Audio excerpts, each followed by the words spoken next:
নির্বাচন নয়।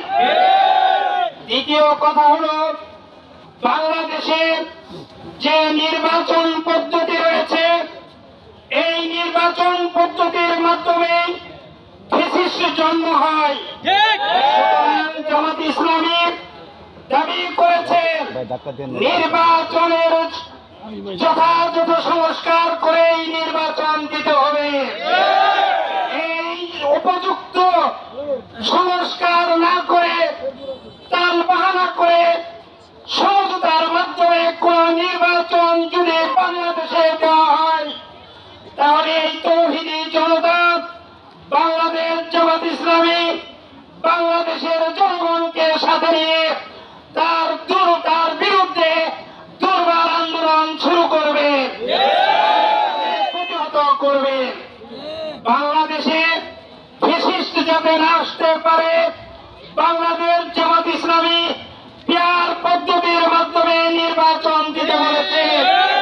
আমরা বিশ্বাস করি, বর্তমান যে আইন রয়েছে, গণতান্ত্রিক নির্বাচনিক পদ্ধতি রয়েছে, এই পদ্ধতির মাধ্যমে ফ্যাসিস্ট বন্ধ করার সম্ভাবনা নেই।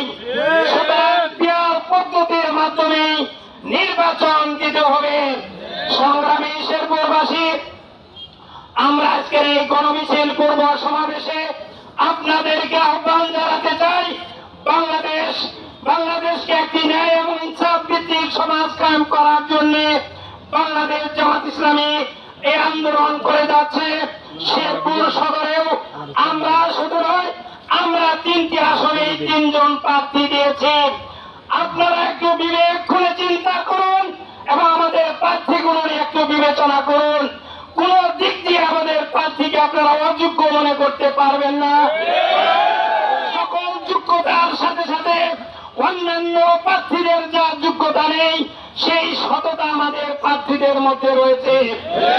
বাংলাদেশে যে দুর্নীতির কারণে এই দেশকে দারিদ্র করে রাখা হয়েছে, সেই দুর্নীতি মুক্ত বাংলাদেশ করতে গেলে এই সৎ নেতৃত্বের কোন বিকল্প নেই।